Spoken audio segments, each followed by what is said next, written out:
So one of the things is that robots are really freaking hard. I mean, it seems pretty obvious, and people always say like hardware is hard. How many have you built? How many robots? So we built a total of about 140 robots to date. Okay. And then by the end of this year, we want to get into the thousands.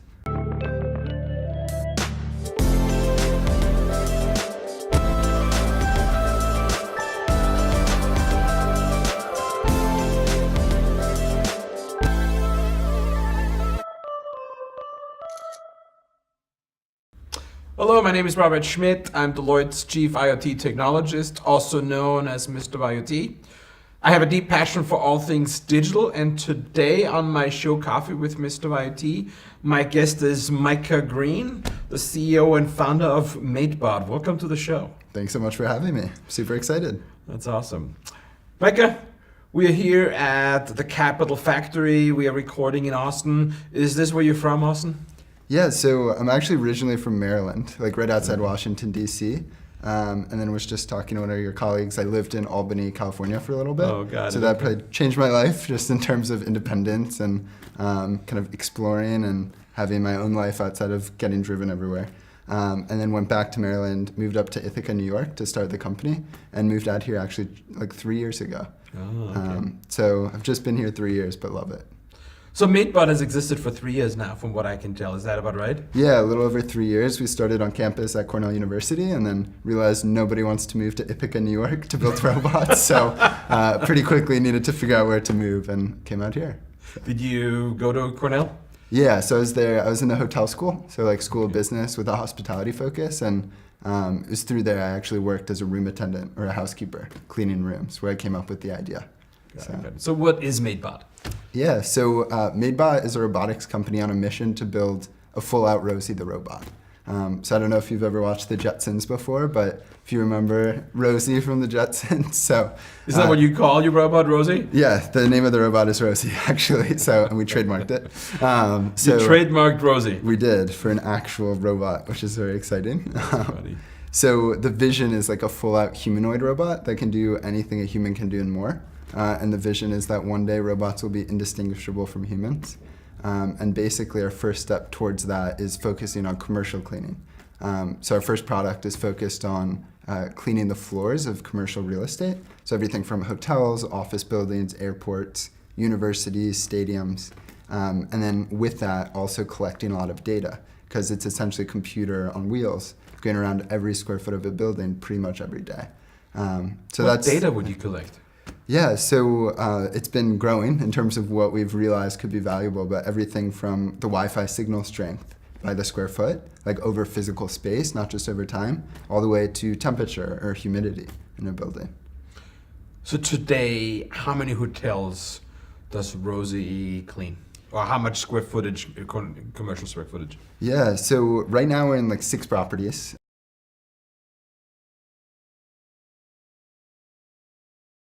So we're going to be scaling up consistently in terms of other real estate and also about to deploy in some office buildings as well. So I'm really excited to be able to expand outside of hospitality and grow into some of these other spaces. So I have to ask you, because somehow this doesn't compute for me. You went to Cornell, you founded a company 3 years ago, and how old are you? Yeah, so I'm 22 years old now. Okay. And I started the company right after freshman year, because that's when we had to work in hotel operations to experience what it's like. And my parents were not too excited by this, but I ended up dropping out and leaving school after freshman year to start the company. So how's that working out for you so far? So far, so good. My parents are a lot more accepting of it today. Oh, really? It's changed? It has. I think the credibility of just like how far we've come. And the way I look at it is it's a different form of education. It's very practical.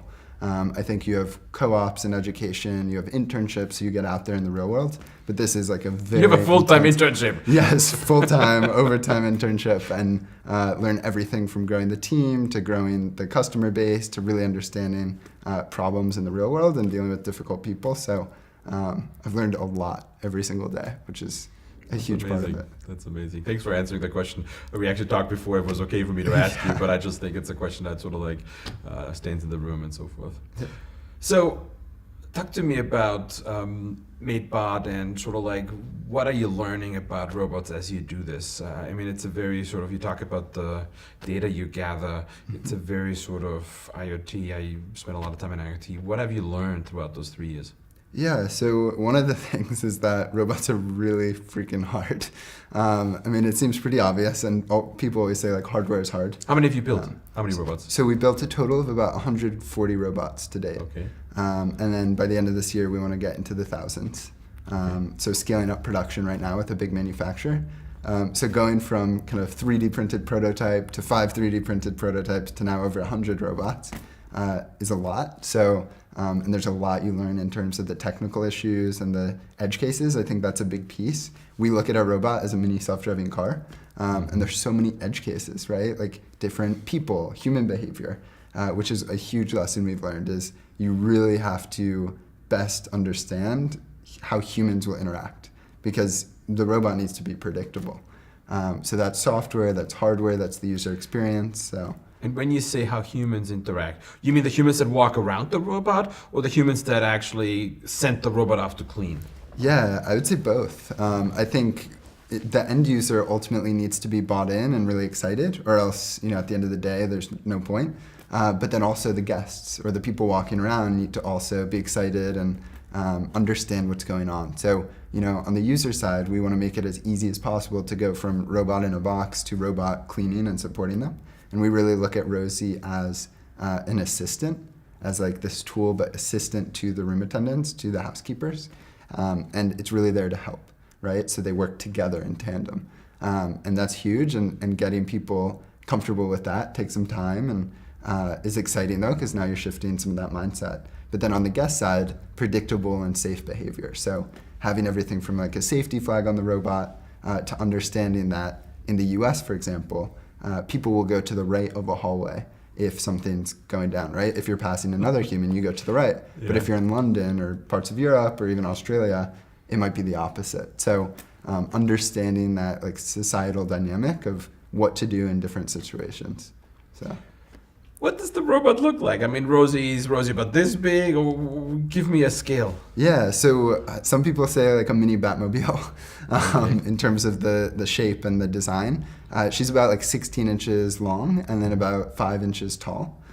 So we 5 inches, so it's really short. Okay. Yeah, so short and sloped too to get under like different furniture like this or couches or little sofas.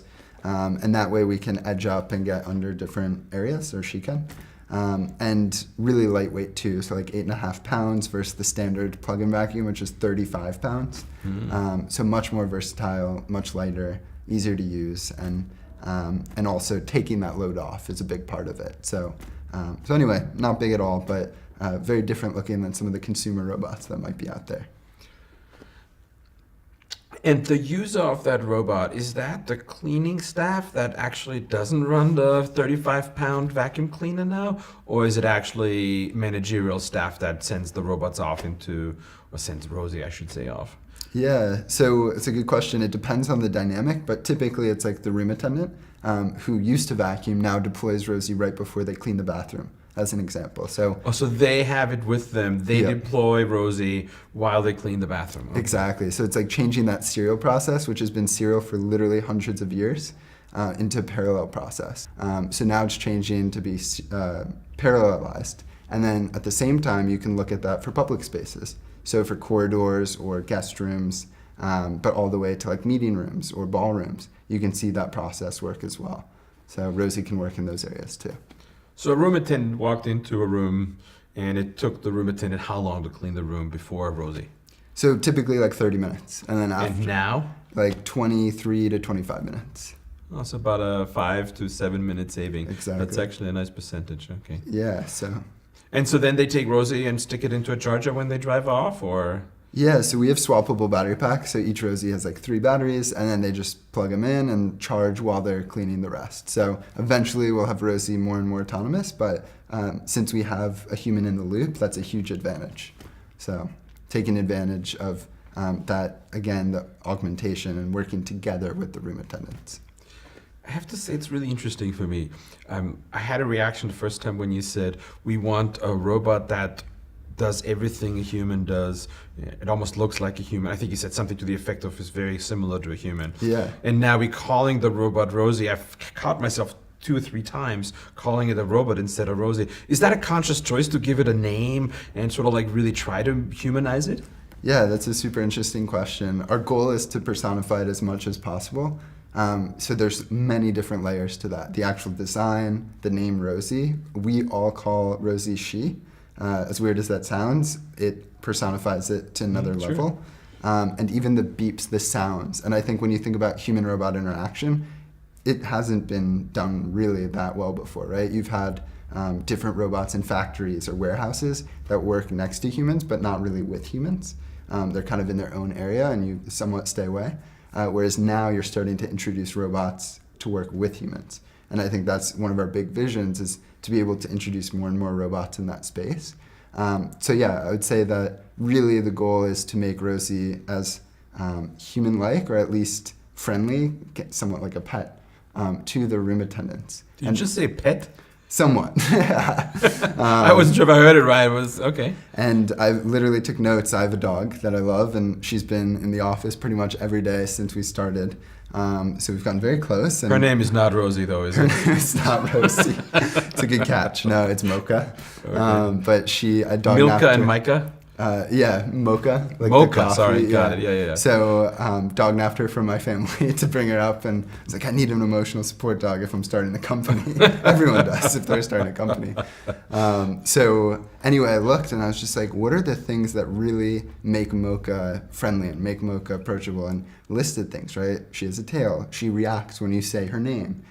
She makes sounds, barks, or like different whimpers or whatever it might be. So we started making lists of that, and realized that there are certain elements we could put into the robot to also make it more friendly. So with Rosie, she has actual sounds, kind of sounds like R2-D2's girlfriend. So very, very friendly, and there's no actual language, because some hotels, as an example, they speak 14 languages in the same property. So we realized that we didn't want to have to deal with all that yet. One day we'll maybe plug into Alexa or other technology. But for now, what we want to do is just make Rosie universal, right? Just like a pet who doesn't necessarily speak a language or even understand a language. So I thought my dog spoke German. I guess you're really disappointing me now. Okay. No, maybe you have a special dog. I haven't met them. So, but it's a big part, right? Because again, ultimately, like if the end user isn't extremely excited or happy, and it's great, like you actually see different room attendants, hugging Rosie and saying Rosie's like my baby, and it's so cool to see that. Like it makes us smile, and then awesome. It impacts their quality of life. Because now, fun fact or not so fun fact is room attendants have the highest rate of injury in the entire service sector. Highest rate of injury in the entire service sector. Entire service sector, and then second highest in the entire private sector after factory workers. So the quality of life is really tough. It's an extremely hard job. Mm-hmm. And I felt that. I mean, I was 18 when I was cleaning rooms through my experience as a housekeeper. And even then, I felt sore and tired and exhausted at the end of the day. And a lot of room attendants have kids, they have families. So because of that, they go home and might not be able to play with their kids as much, or might be too tired. So when we start to hear different room attendants saying that they actually feel better at the end of the day, they feel like they can do more, they feel like they have more energy, that really hits home to us as well. So it's a big part. I'm curious, did you start out with that intention to make Rosie, or to make, let me say it this way, to make the robot personalized? Call her Rosie, give her sounds, all these. I mean, I'm sure you learned some of those things, but you start out intentionally to make Rosie that way? Yeah, so... That was originally, or you learned that over time? Yeah, that's a good question. I think it's developed stronger over time, and we started realizing like what nature, I think, is a great example in many ways. Like if you look to nature as design, it can inspire a lot of things because it's had so much time to develop, right? Dogs or whatever it is. So being able to look at that is really interesting. But I think early on the goal was how can we make Rosie as friendly as possible? And then that we got deeper and deeper into that and realized, okay, how can we actually make Rosie, feel like an extension of the family or the team, right? So it definitely deepened over time. So you're building a platform of robots. It's a combination of hardware, software. How hard was it from a technical point of view? We talked all about the human stuff of this. The technical part, is this all readily available? Is there software out there that you can use? Is the cloud helping you? Give me a little bit of a technical sort of insight into Rosie. Totally, yeah. And actually, initially, the intent was what hardware exists today that we could just improve the software on. That was how we wanted to start. And then we realized the hardware wasn't best to solve this problem. So we had to start that from scratch. So the interesting part was we did design the robot from scratch, everything on the robot, including the motors, including every single board. There's like 14 unique PCB boards are custom designed. We just have a few sensors we get off the shelf. So that added this whole other layer of we need to build something that's robust that we can then build software on. Because you're kind of lying to yourself in a way if you're building software on something that's not done. And we did. We've spent a lot of time building software with the hardware not being done. So I think that in itself was a huge layer that was worthwhile and totally needed to solve the problem.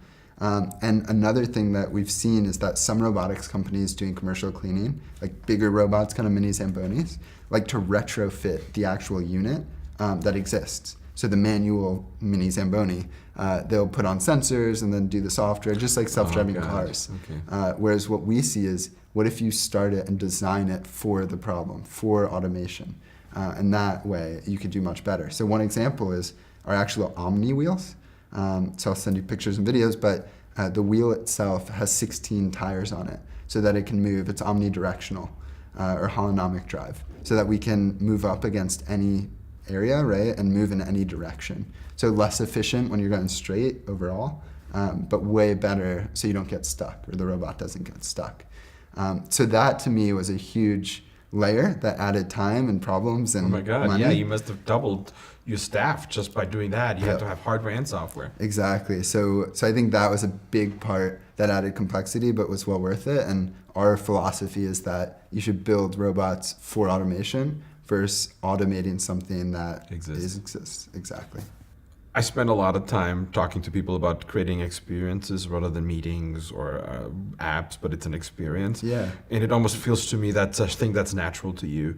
So my hypothesis is that this is also generational change to gamify things more and more. Do you see that? Do you agree with that? Do you disagree? Is this just because you're Micah and Micah loves doing these things? What do you think? Yeah, no, I feel like there's definitely a difference between like just product and offering and like service, but that entire experience, that like entire experience for the end user, for that person is so important. And it's often not looked at that deeply. It's like, let's build this thing, not thinking as much. So we're getting better at this as a company too, and taking a step back and really stepping in the shoes of other people. I think getting other perspectives can be the most powerful thing in design or in engineering. And I think it's really easy to be like, let's build this cool thing. And I think in general, I don't know if you've seen this too, but certain robotics companies are building really cool robots.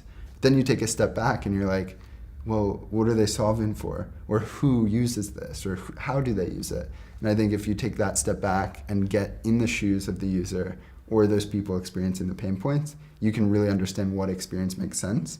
And I think one of the advantages we have is I worked as a room attendant. I didn't just kind of see it from the distance. I literally worked for months cleaning hotel rooms. So I got to understand that piece. So I think, especially in robotics, one thing I haven't seen too much is the CEOs or founders or roboticists diving into these different industries versus just saying, okay, let's build a cool robot. So there are definitely many that are solving big problems, but I think it's more rare than actually commonplace to do that. Yeah, I mean, I think there's definitely something about doing the job first before you change anything on it that helps you, and this is sort of what you talk to. I read up a little bit on you. You have, you were or are part of Forbes 30 under 30. What is that? Give us a little bit of insight into that. Sounds like a really very interesting program. Yeah, so I've met some really awesome people through that. I think it's mainly like about the community. And that was just nominated. So originally I'm a Thiel fellow. So Peter Thiel set up the fellowship around students who drop out of school and was nominated by them for Forbes 30 under 30. So have access to this really cool community We've met a lot of really interesting founders and people who, we talked about age, right? Age is just a number, but at the same time, a lot of investors and different customers and people might look at that as like, okay, that's cute, but, not necessarily that serious. And I think having people in that community who experience some of those same issues helps a lot. Not only just for the sake that sometimes being at the top feels lonely, but also for the sake of understanding what are the best tactics or strategies to solve for that. So mainly those are both like community based. And that's been the most helpful, is just networking and meeting really awesome people. So there's not just age prejudice up, but also down. Yeah. Being too young isn't good either. Yeah, no, and I think it's shifting. I think generationally, like, there's a lot of people who are starting companies really young. There's more people dropping out of school and whatnot. So I think societally, like, we're getting more used to that, depending on where you are. We also were interviewed. What do you mean, depending on where you are? Like, location matters, Okay. culture matters. So I would say the US is very different than Japan, right? Oh, got it, okay. So I was interviewed by NHK, which is like BBC of Japan, and I watched it, and luckily they had subtitles, but they were laughing, and they're like, yeah, I don't think I would have my kid drop out of school, and like talking about how it's crazy, like the Thiel Fellowship is crazy, how me leaving school is crazy, whereas now I think in the US it's becoming more like kind of cool, and people are willing to do it, and the ultimate question is like, what's the worst case scenario? So yeah, I think ageism exists from the whole spectrum, but I think it's definitely getting better in that sense. And some investors, as an example, are really interested and excited by that, like Peter Thiel, who's one of our investors. And then some might tend to stay away and say, let's really look for people who've done this before. How much time do you spend with Peter Thiel? I've had coffee and breakfast with him a few times, so every few months I've seen him, and he's a busy guy, so definitely not too often. But yeah, he's been great and very accessible. So tell me a little bit. I mean, so I have to say, we're listening to you. You talked about it's cool to drop out. I don't have the feeling you dropped out because it was cool. I really felt like you had a passion for what was going on there. So yeah, I'm fascinated to hear about the Thiel Fellowship supporting people that drop out. You had on your LinkedIn, and I gotta look this up, a quote that I actually researched, and it turns out it's not quite clear. It seems like Abraham Lincoln said this: the best way to predict the future is to create it. yeah. I smirked a little bit. It's a very sort of, it's a bold statement. Yes. Talked about the future for Maidbot and where you want to go. What do you see there? Yeah, for sure. I really love that quote because I think often we like talk about the future, think about it, which is great, and that's the first step. But it's nice to just dive in and be a part of that. And the way I see it is like, how can I make the world spin faster, or we as a society? And I think robotics will be a foundation for that. Like, I think eventually, thinking about the future, a little far out, but universal basic income is something that is talked about a lot, or more recently. In terms of, everyone gets certain income regardless of what they do to help support what they want to do, whether it's working in a hotel or starting their own company or being an artist or a dancer, whatever it might be. And I think it creates this foundation. So the way I see it is robots can help enable that, because there are a bunch of jobs that need to be filled. In hospitality, there's 900,000 vacant positions right now, just in the US, that have to be filled. And they can't, because people are shifting into other industries. So I look at robotics as being a platform for time. And if we can help fill in certain positions and build that time, then we're able to then use that time as humans to do things that only humans could or should be doing. So that's like a big vision of what we're doing. And that's why we see a universal robotics platform, a hardware platform with software, will be able to help take on some of those tasks. So that's kind of the big, broad vision outside of just humanoid robot of why we want to do that. And for us, we want to focus on commercial sector, so really being the commercial service robotics company. So that means cleaning, that means cooking, that means prep work, that means other things like within commercial real estate that might have to be done. And then eventually, everyone, just like everyone has a smartphone today, everyone's going to have a smart robot. And we want to be the ones to build that smart robot. So that's really where we're after, and we're getting there closer and closer every day. I'm always curious, there's this sort of interesting, I don't even know what to call it, but you talked about building a robot platform, and then before you talked about helping in the hospitality industry, cleaning rooms better, right? And it's sort of like almost like there's like the huge vision, right? That's like I want to be the robotic person, and then there's I just want to solve a problem. And startups are often asked, you got to go for a market and do that. Yep. And I always wonder for people like you who start the company, which one is it? You know, you hear Elon Musk talk about I want to create a greener world versus I just want to build an electric car. Right. Not that this is a small thing. So it's an interesting dilemma. I find that interesting. What was it? Was it robots, or was it the general robots, or was it a Maidbot? Yeah, I think what the sexiness comes from the humanoid robot. I think that's really exciting. That's very cool. There's That's so sort of many like the big things. thing That's the big thing that really drew me in. But then the sexy thing about Rosie, like our current Rosie, is that it's unsexy and that nobody's been doing it, no one's done it before, and nobody's working on it today on solving these problems. So it's a huge problem. It must be solved. And people have the hospitality industry doesn't have many roboticists running around, or engineers in general. And then the robotics community doesn't understand that world as much, or aren't as interested in it. So I think bridging that and bridging the gap between humans and robots is something that isn't always the easiest thing. And that's one of our missions too, again, is getting robots outside of factories and warehouses and into the real world, working with people. So, but yeah, I would say ultimately the humanoid is what wakes me up, and That's what wakes you up. Yeah. Do you have a Rosie at home? Not at home, actually. We are very low on supply because we have high demand. So, You shipped your home Rosie yes. to Singapore? Yes, unfortunately, but our offices are constantly getting cleaned. I mean, today there's like 5 robots running around. So our office is sparkling clean. That's nice. How do Rosie and Mocha get along? They get along pretty well, actually. Mocha's fine and sometimes has to jump around, but we do have one dog in the office. Our lead robotic software engineer, Gwen, has Pigeon. She has 2 dogs, but one is Pigeon, and Pigeon is our quality assurance engineer because she will attack the robots to protect everyone from the robot. So we have to put her up on a leash to make sure she doesn't go after it. So part of the process. Well, it looks like we're coming to an end for my coffee chat. Micah, it was really a pleasure meeting you. Thanks so much for being here. And with that, I'm bringing today's show to an end. If you enjoyed watching, please click the subscribe button up there. Watch again today's show or any past shows on our channel. And thanks for being here. Have a great day.